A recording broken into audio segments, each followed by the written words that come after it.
on est aujourd'hui à Fosse-la-Ville, sur le site de l'ancienne gare de train qui est à présent transformée en centre d'interprétation du patrimoine fossois et régional.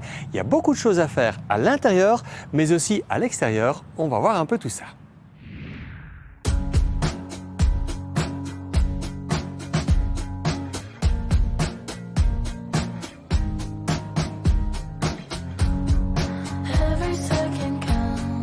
Eh bien voilà, on va partir à la découverte de cette belle gare, ancienne gare de Fosse-la-Ville, avec notre guide du jour, Kevin, qui est avec nous. Bonjour Kevin. Bonjour. Alors, raconte-nous un peu l'histoire de ce site de la gare de Fosse-la-Ville.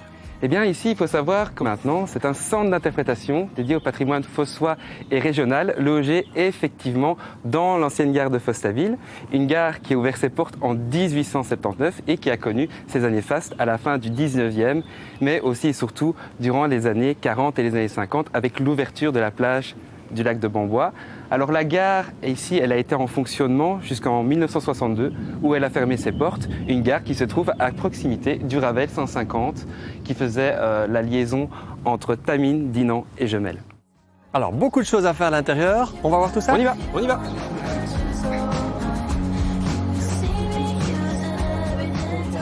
Alors ici, Kevin, là on a une première statue. Je suppose qu'on rentre dans l'histoire de Fosse-la-Ville. Alors tout à fait. Alors ici, c'est une statue qui représente Saint Feuillin, le saint patron des Fossois. Alors à la base, Saint Feuillin, c'était un moine irlandais qui est venu fonder ici le premier monastère irlandais de Belgique au 7e siècle. Monastère qui a grandi avec le temps et qui est aujourd'hui donc la fameuse collégiale Saint Feuillin. Et en son honneur, tous les 7 ans, on organise la marche septennale de la Saint-Feuillin, qui fait partie du large éventail des marches de l'Entre-Sambre-et-Meuse. Et voilà, elle aura lieu cette année-ci, le 29 septembre. Et donc voilà, c'est l'occasion de venir découvrir ou redécouvrir ce précieux folklore. Très bien. Alors il y a une autre statue là ici derrière, on est dans complètement autre chose. C'est la statue du Chinel de Fosse. Alors pour ceux qui ne connaissent pas, c'est quoi un Chinel? Et surtout pourquoi il a deux bosses, une devant et une derrière? Alors le Chinel, en fait, c'est une contraction d'un mot qui est Polichinelle.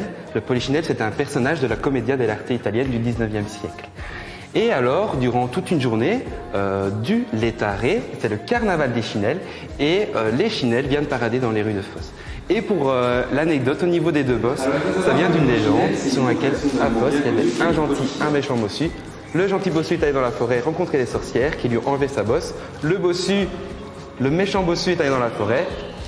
Pas de chance pour lui, les sorcières lui ont donné une deuxième bosse, et depuis ce moment-là, on se moque de ce méchant bossu avec ses deux bosses à l'avant et à l'arrière. D'accord, très bien. Alors en parlant de folklore, je vois là-bas une drôle de vache. Je propose qu'on aille peut-être un peu voir ce que c'est. Hein? Ah, tout à fait. Ouais.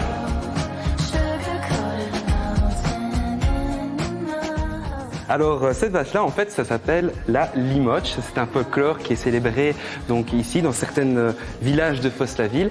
Au départ, ça vient d'une légende selon laquelle un valet de ferme, il avait été licencié par son patron et pour se venger, il allait détruire toutes ses meules de foin. Alors évidemment, les fermiers du coin, ils se sont dit c'est forcément une bête qui vient détruire ces meules de foin. Et un jour, ils vont décider d'attendre devant la grange et ils vont voir le valet passer les portes pour détruire ces meules. Et évidemment, ils vont attraper le valet et on va le punir en conséquence. C'est-à-dire que la Limoche, en fait, elle représente la fameuse bête, parce qu'on croyait que c'était une bête, et pendant une journée, qu'on appelle la journée de la Limoche, on va la tenir en laisse pour montrer qu'on a dominé la bête. Bien, allez, on a vécu l'histoire, le folklore, un petit peu la gastronomie maintenant. Je vois ici une bouteille qui intéresserait quelques amateurs de bière, je pense. Je pense que les connaisseurs le reconnaîtront bien. C'est évidemment la bière Saint-Feuillin, bière blonde, bière brune. Alors, la bière Saint-Feuillin, souvent on me pose la question, mais alors elle est brassée à Fosse? Eh bien non, elle est brassée à L'Heureux, donc dans la province de Hainaut. Pourquoi? Car le 31 octobre 655, c'est là que Saint-Feuillin a été assassiné par des brigands.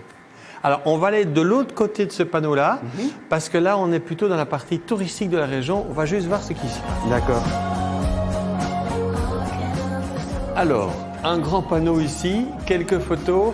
C'est quoi? C'est un site remarquable de la région sur le plan touristique? C'est ça, tout à fait. C'est le lac de Bambois, véritable poumon vert donc, de l'entité de Fosse-la-Ville, qui abrite évidemment un grand lac, on peut aller se baigner, mais également des jardins thématiques à visiter. Bien. C'est loin d'ici ou pas? À 3 km. Bon, pour s'y rendre, comment on peut faire? Ah, on peut y aller en vélo électrique, pourquoi pas? Oui. Oui. Et comment le tarif, c'est comment ça se passe quand on veut Voilà, donc le touriste arrive ici à Regard, c'est 15 € pour 3 heures et 25 € pour la journée. D'accord, eh bien on va essayer ça, c'est parti.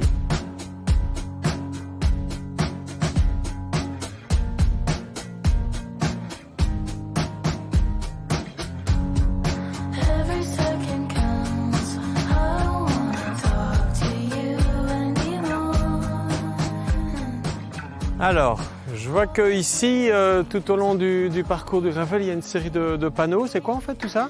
Oui, en fait, nous avons donc 13 panneaux didactiques qui sont implantés tout le long du Ravel, donc sur une distance de 3 km, qui renseignent sur les vestiges de la ligne ferroviaire 150. Donc on peut en quelque sorte remonter l'histoire de la ligne. Exactement. Quoi. Bien.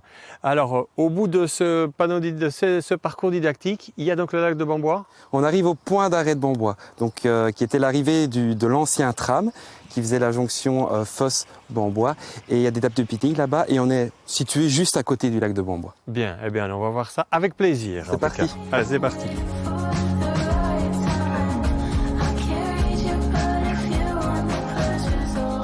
Ah ben, voilà le dernier panneau. Alors Kevin, c'est un peu comme pour le train, c'est notre gare terminus ici, gare on va dire de Bambois. On est où alors ici? Alors ici on est au point d'arrêt de Bambois qui était le terminus de l'ancien tram qui circulait à Fosse-la-Ville. Bien, alors on est loin du lac si on veut y aller à pied ou à vélo? Ah, on est à 5 minutes, on est juste Bien. à côté. Et que peut-on faire sur le site du lac de Bambois? Alors on peut se baigner bien entendu avec le lac, mais aussi visiter les jardins thématiques. En tout cas, bien sympa comme balade, vraiment. Si on veut se rendre sur le site de Regard à Fosse-la-Ville, on peut le faire quand, tout au long de la belle saison touristique? Alors on est ouvert toute l'année, du mardi au dimanche, de 10h à 17h.